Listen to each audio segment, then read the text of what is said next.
नर्मदा अध्यात्म मंच से पंडित गिरी मोहन गुरु नगर श्री। आज इसके पूर्व हमने आपको श्रावण कृष्ण एकादशी की कहानी सुनाई, कथा सुनाई। बहुत सुंदर आपका कहना चाहिए प्रतिफल रहा। हमें आप लोगों ने बहुत प्रोत्साहित किया, अनेक लोगों ने उसका लाभ लिया है। तो आज हम आपको अब हमारे सामने शीघ्र ही आज नागपंचमी है, थोड़ा सा समय रह गया है एकादशी आने का। तो अब कौन सी एकादशी आएगी भाई? श्रावण शुक्ल एकादशी को पुत्रदा एकादशी कहते हैं। इसकी भी बड़ी सुंदर कथा है। विशेष रूप से जिनकी संतान नहीं है वो विशेष रूप से इसे करें, और जिनकी संतान है वो करेंगे तो उनकी संतानें सुखी रहेंगी। बहुत सुंदर कथा है। और आप सभी जानते हैं युधिष्ठिर महाराज बराबर भगवान श्री कृष्ण से प्रश्न करते रहे हैं, पूछते रहे हैं हर एकादशी के बारे में। इस बार फिर उन्होंने पूछा कि प्रभु हे मधुसूदन, कृपा करके बताइए कि ये श्रावण शुक्ल पक्ष की एकादशी का क्या फल है, इसकी कथा क्या है और ये इसका क्या नाम है, इसकी संज्ञा क्या है। तब भगवान श्री कृष्ण कहते हैं कि युधिष्ठिर, अरे यह तो भाई बड़ी विशेष एकादशी है। इसको एकादशी का नाम पुत्रदा एकादशी है।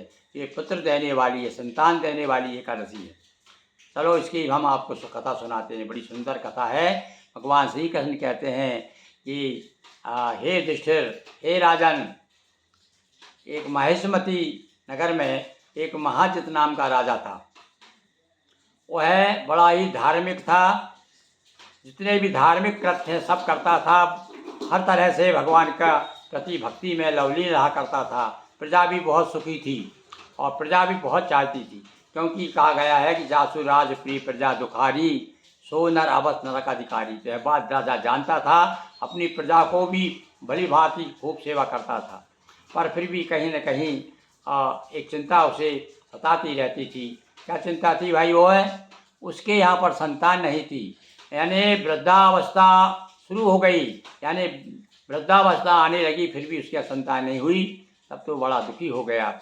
एक बार उसने सभा में सबको बताया कि अरे भाई प्रजाजनों, देखो हमारे बाद में इसको तुम लोगों की, तुम्हारे लिए, तुम्हारी सुरक्षा के लिए कौन राजा होगा? बताओ, आप लोग विचार करो। बड़े बड़े पंडित लोग बैठे हुए हैं, बताइए कि भाई मैंने अपने जीवन में, मेरी जन्मदारी में जितनी मेरी समझ है उस हिसाब से मैंने कभी कोई पाप का काम नहीं किया है, कभी किसी प्राणी को तकलीफ नहीं दी है। क्योंकि कहा गया है कि पर पीड़ा सब नहीं अगमाई, किसी को मैंने पीड़ा नहीं दी, सबको अपने आप को बच्चों की तरह मैंने आपकी सुरक्षा रखी है। बताइए, आप लोग विचार कीजिए कि मेरे यहाँ संतान क्यों नहीं? प्रजा भी इस राजा को बहुत चाहती थी। सबने मिलकर विचार किया कि भाई अब का बंद क्या करें, हैं? चलते हैं अपन जंगल जा कर के। देखो पहले क्या आश्रम पद्धति, आज भी कहीं कहीं आश्रम खुले हुए हैं, बड़े बड़े आश्रम। अब तो बड़े बड़े ऐश्वर्यशाली ऐश्वर हैं महात्माओं के, पर उस समय तो भैया कुटिया बनी रहा करती थी, जंगलों में आश्रम रहा करते थे। तो ये घूमते घूमते सारे गांव के लोग, कुछ लोग मिल कर के गए तो वहाँ लोमस ऋषि मिल गए साहब। एक आश्रम मिल गया, संत का आश्रम मिल गया। ऋषि के पास जा कर के प्रणाम किया। सब वो बड़े प्रसन्न हुए। ऋषि, आओ भाई आओ, प्रजाजनों आओ, फलाने फलाने हमारे राजा कैसे हैं, क्या स्थिति है उनकी? अरे बोले साहब इसीलिए तो हम आए हैं, हमारे महाराज बड़े दुखी हैं, उनके यहाँ संतान नहीं है और उसके कारण हमें भी बड़ा दुख होता है। उनको देख करके, उसका उदास चेहरा देख करके, उन्हें दुखी देख करके हम लोग भी दुखी होते हैं। आप कोई उपाय ऐसा बताइए जिससे कि उनके यहाँ संतान हो जाए। तब लोमस ऋषि विचार करते, अरे तुम अच्छे मौके पे आए, अभी थोड़े दिनों के बाद एकादशी आने वाली। बोले कौन सी एकादशी आएगी महाराज? अरे बोले अभी श्रावण का महीना चल रहा है, और श्रावण का महीना, वैसे ही श्रावण का महीना तो बड़ा पुण्य देने वाला होता है, और पर इसमें यदि एकादशी और पड़ जाए, देखो अभी शुक्ल पक्ष की एकादशी आ रही है, ये एकादशी का नाम पुत्रदा एकादशी है। आप सब लोग जाइए और व्रत करके व्रत का फल आप भगवान से प्रार्थना करिए कि एकादशी के व्रत का फल हमारे राजा को मिल जाए, ताकि राजा के संतान हो। जब सारी जानकारी दे दी, विधि विधान बता दिया पूजा करने का, व्रत करने का, सारे लोग लौट करके आए। राजा को बताया कि महाराज देखिए, हमने जो है उपाय ढूंढ लिया है, अब आप कृपा करके जोड़ी पिटवा दीजिए नगर में। सारे नगर के लोगों ने और राजा ने सब ने मिलकर के ये पुत्रदा एकादशी का व्रत किया। सारे लोगों ने व्रत करने के बाद में उस व्रत का फल जो है संकल्प करके राजा को सौंप दिया और भगवान की कृपा हुई और उसकी यहाँ संतान हुई और उसके बाद में सारे लोग सुखी हुए।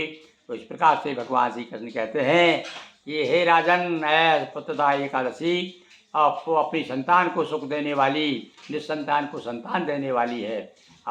इसका बड़ा ही महत्व है, इसलिए इस एकादशी का व्रत अवश्य करना चाहिए। बोलिए